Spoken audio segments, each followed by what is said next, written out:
Hello dear student, good morning. आइए हम लोग आज के टॉपिक को शुरू करते हैं, जो इतिहास विषय में यूपी बोर्ड के लिए महत्वपूर्ण है। पिछले वीडियो में हमने शुरू किया था कुछ महत्वपूर्ण हड़प्पाई स्थल, जिसके बारे में जाना था। कुछ छूट गया तो उसके बारे में हम लोग सीख करके फिर नगर नियोजन और सामाजिक और आर्थिक जीवन को हल करते हैं, देखते हैं क्या क्या वहाँ पे स्थितियाँ थीं। तो पहला आज का हड़प्पा स्थल है मांडा। मांडा ये जम्मू कश्मीर में है। इसकी खोज जगपत जोशी ने किया था। यह चेनाब नदी के किनारे स्थित है। 1982 में इसकी खोज हुई थी। चर्ट, ब्लेड, हड्डी का बाण और मुहर यहाँ से प्राप्त हुआ। दूसरा स्थल है सुतकांगे डोर। यह बलूचिस्तान पाकिस्तान में स्थित है। दास्क नदी के किनारे पर स्थित है। ऑरेंज स्टाइन और जॉर्ज डेल्स ने 1962 ईस्वी में इसकी खोज किया था। यहाँ पर उत्खनन कराया था, बहुत सी सामग्रियाँ प्राप्त किया। सबसे महत्वपूर्ण सामग्री है कि यहाँ से 3 संस्कृतियों के साक्ष्य मिलते हैं: पराक हड़प्पा, हड़प्पा और उत्तर हड़प्पा। तो यहाँ पर अस्थि कलश मिला है। बेबीलोन से व्यापार होने का साक्ष्य भी सुतकांगे डोर से मिलता है हमें। अगला स्थल है सुटकोर्दी कोटदीजी। सिंध प्रांत में है यह स्थित। पाकिस्तान के धुर्रे और फजल अहमद खान ने इसकी खोज किया था। 1955 और 1935 में इसका उत्खनन कराया गया था। और यहाँ पर कच्ची ईंट का बना हुआ मकान मिलते हैं। चूल्हे खाना बनाने के लिए मिला हुआ है यहाँ पे। महत्वपूर्ण स्थल है उत्तर प्रदेश में मिला हुआ, मेरठ जिले में स्थित है। 1958 में यज्ञदत्त शर्मा ने इसकी खोज किया था। हिंडा नदी किनारे स्थित है। वह स्थल है आलमगीरपुर। यहाँ पर मृद भांडों पर चित्रकारी करने का साक्ष्य मिला हुआ है। प्रिय छात्र, पिछले वीडियो में हमने मांडा को अफगानिस्तान में होने का जिक्र कर दिया था त्रुटिवश। अफगानिस्तान में मांडा नहीं है, बल्कि जम्मू कश्मीर में है। अफगानिस्तान के 2 स्थल हैं, सुरतगुई और मुंडी काक। यहाँ से हड़प्पा काल के व्यापारिक स्थल होने का साक्ष्य मिला है। इसके अलावा तमाम और स्थल हैं, जैसे एक स्थल है कुड़ाल। कुड़ाल से यह जो है पंजाब में पड़ता है कुड़ाल, और यहाँ से मुकुट का साक्ष्य मिला है। मुकुट का साक्ष्य मिला है। इसके मिलने से यह पता चलता है कि हड़प्पा काल में शासक वर्ग भी था। तो आइए प्रिय छात्र, हम लोग आज सामाजिक जीवन को देखते, नगर नियोजन को देखते हैं कि हड़प्पा काल में नगर नियोजन कैसा है। महत्वपूर्ण प्रश्न है। इस पर बार बार बोर्ड परीक्षाओं में, अन्य कंपटीशन की परीक्षाओं में पूछा जाता है। तो उत्खनन और पूरा सामग्रियों की जो प्राप्ति हुई है, उसके अन्वेषण से पता चलता है कि हड़प्पा काल का नगर नियोजन तत्कालीन सभ्यताओं में सबसे उन्नत था। तत्कालीन सभ्यताओं में सबसे उन्नत था। और इस सभ्यता, जो पूरा सामग्री से पता चलता कि सभ्यता में नगर नियोजन अत्यंत वैज्ञानिक और व्यवस्थित था। ऐसा लगता है कि विधिवत नक्शा बनाकर आजकल जैसी नगर पालिका से स्वीकृत कराकर यहाँ पर भवन निर्माण किया गया होगा। चूँकि महत्वपूर्ण नगर जो मिले हुए हैं, हड़प्पा, मोहनजोदड़ो, चन्हूदड़ो, लोथल, कालीबंगा, बड़ावली आदि, यह अद्भुत समानता है कि ये लगभग एक ही समान जैसे वहाँ पर मकान, सड़कें इत्यादि चीज़ बनाई गई है, जो प्रशासनिक सक्रियता का प्रमाण देता है कि कोई प्रशासनिक व्यवस्था रही होगी जिसके निर्देशन में यह सब कार्य पूर्ण ईमानदारी के साथ होता रहा होगा। यदि हम यहाँ के सड़कों की बात करें, सबसे पहले सड़क ही देखा जाए, सड़क वहाँ पर कैसी थी। तो जो सड़कें थीं, वो कुछ सड़कें थी जो कि बड़ी थी, लगभग 30 फुट चौड़ी थी। इन्हें राजपथ किया जाता था। ये राजपथ महत्वपूर्ण हड़प्पाई स्थलों से जुड़े हुए थे। और कुछ सड़क ऐसी थी जो राजपथ से जुड़कर जो है जो मुख्य मोहल्ले थे वहाँ तक पहुँचती थी, और मोहल्लों में गलियों में छोटी सड़कें जुड़ी हुई थी। तो मोहनजोदड़ो से जो प्रमुख मार्ग मिला हुआ है, लगभग 9.14 मीटर का मिला हुआ है। और मुख्य मार्ग ईंटों का बना हुआ, लेकिन उसके अलावा सारी सड़कें जो है कच्ची बनी हुई थी। यह एक विचित्र बात है। और कि प्रत्येक मोहल्ला जो सड़कों के समकोण पर काटने से तैयार होता था, वह 800 गुणे 1200 फीट में होता था। नगर सड़कें होती थीं इस प्रकार से, और सड़कों के किनारे जो है मकान बने होते थे, मोहल्ले जो तैयार हुए 800 गुणे 1200 फीट का। और सड़कों के किनारे जल निकासी की उत्तम व्यवस्था थी।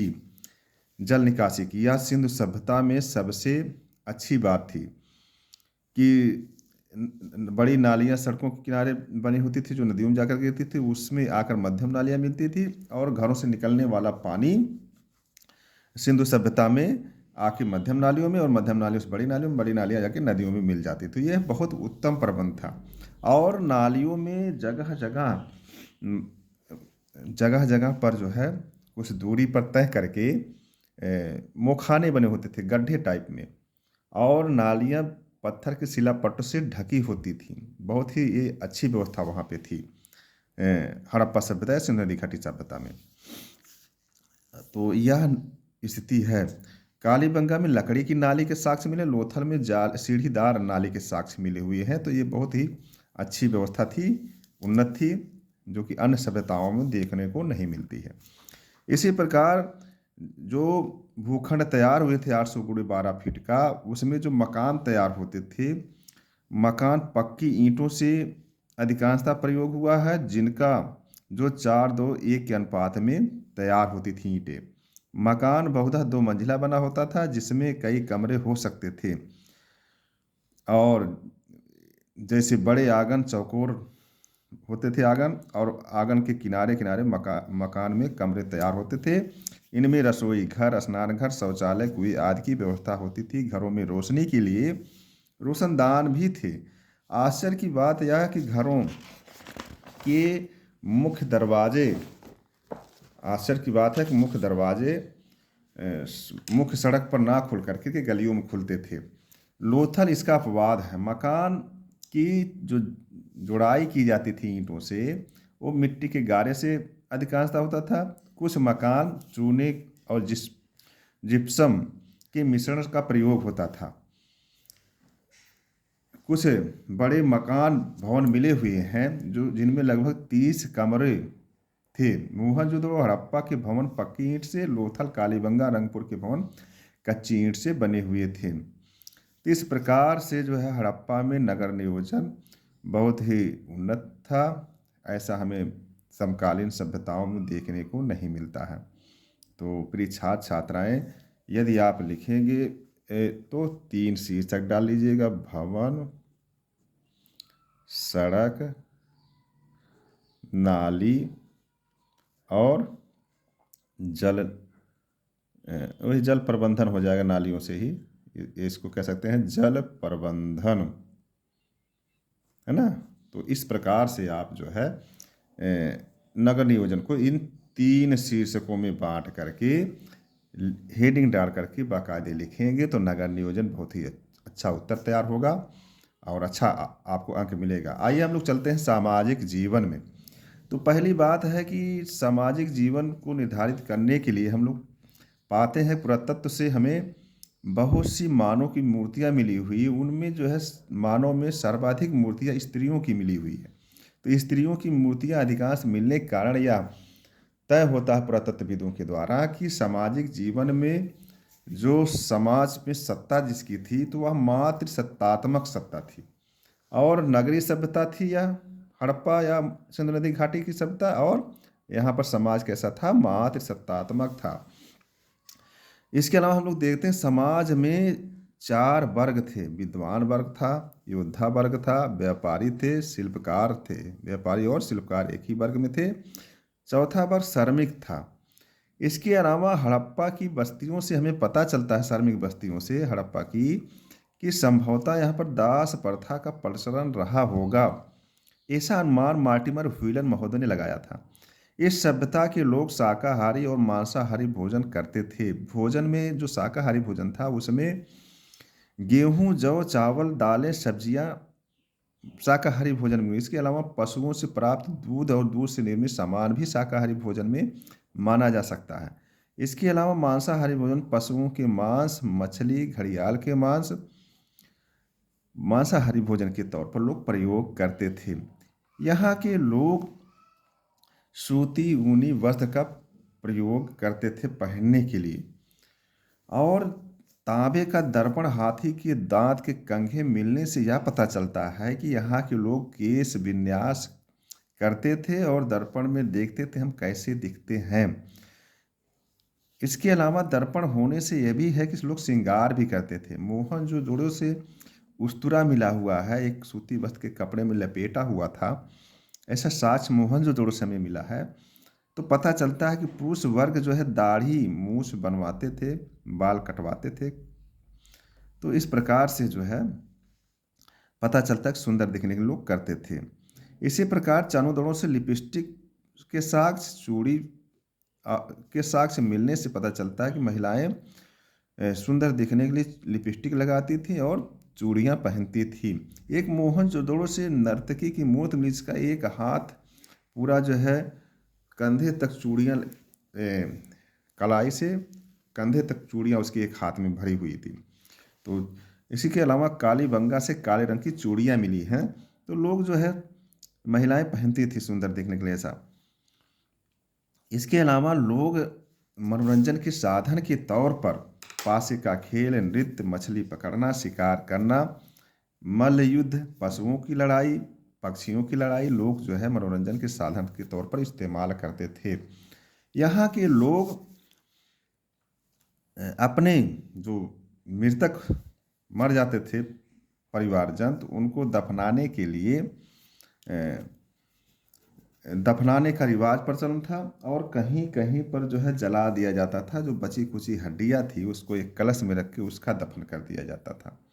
तो दो रीतियों से हमें जो है कलश समाधान भी कहीं कहीं से मिला है, और ज़्यादातर दफन किया था। और मुख्य बात ये है कि दफन करते वक्त अपने परिजनों को लोग भोजन और उसके द्वारा उपयोग की सामग्रियों को भी रख देते थे। कहीं कहीं से हमें प्रिय पशु कुत्ते को भी साथ में दफन करने का जिक्र मिलता है।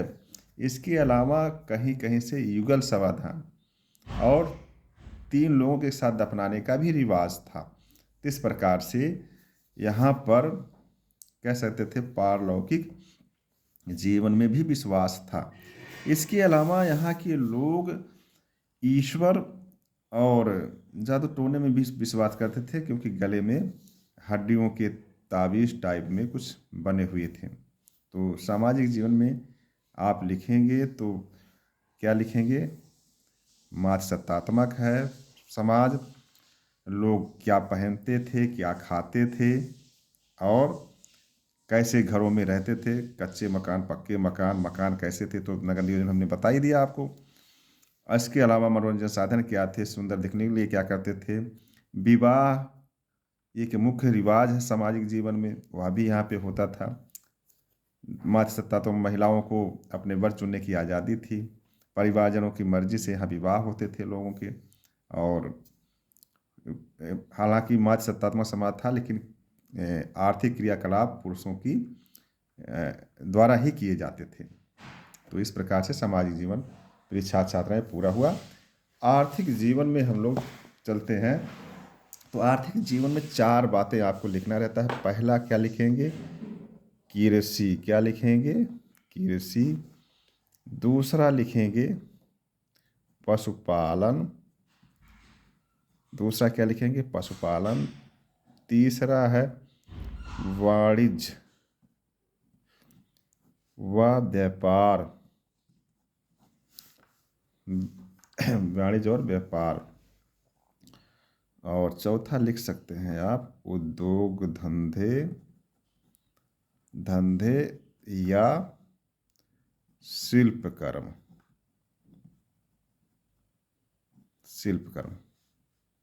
ये 4 बिंदुओं पर देखेंगे तो कृषि, जो हड़प्पा काल में लोग कृषि करते थे, वह परंपरागत कृषि होती थी। हल बैल से कृषि की जाती थी। कृषि में हल का साथ जैसे आपको मिला है, बड़ावली से हल के खिलौने का साक्ष्य मिला है, कालीबंगा से खेत जुता हुआ मिला है, ऐसे ही रंगपुर से धान की भूसी मिली हुई है, चावल के साक्ष्य मिले हुए हैं लोथल से, हड़प्पा और मोहनजोदड़ो से गेहूं के साग से, जौ के साग से मिले हुए हैं। तो इससे पता चलता है कि यहाँ के लोग कृषि कार्य हल बैल से करते थे और कृषि में गेहूं, जौ, चावल, सरसों, मटर जैसी दलहनी फसलें, मूंग, तो दलहनी फसलें की कृषि लोग करते थे। सिंचाई के साधन भी उन्नत थे जो है। कहीं कहीं से हमको जो है जालीदार और पाइप मिला हुआ है। तो इससे पता चलता है कि यहाँ के लोग जो है सिंचाई के लिए उपयोग करते थे नदियों का और कुएं का भी जो उपयोग सिंचाई के लिए करते थे। और पशुपालन में तो यहाँ पर गाय, बैल, भेड़, बकरी, ऊँट, गधे इत्यादि पशुओं को पालते थे। तो कुछ पशु जो है कृषि कार्य में उपयोग किए जाते हैं, कुछ दूध के लिए, कुछ जो है मांस के लिए। तो ये सब जो है पशुपालन करने से उन्हें आर्थिक लाभ होता था। यहाँ के लोगों को यदि हम लोग देखा जाए तो वाणिज्य व्यापार कई देशों था। किससे से था? अफगानिस्तान से था।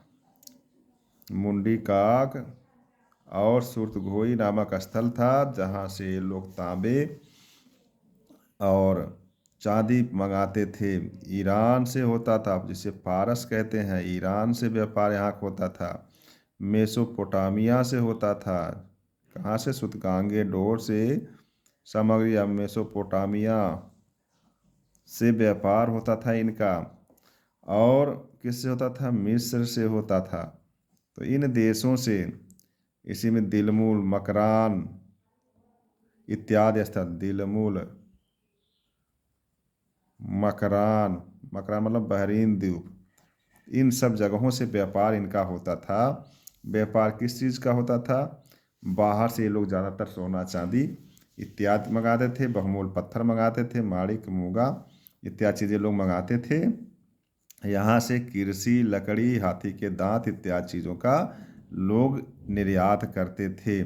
लोथल से मिला गोदीबाड़ा और सुतकांगे डोर से मिला बंदरगाह इस बात को इंगित करता था लोग जलमार्ग से और स्थल मार्ग से लोग व्यापार करते थे।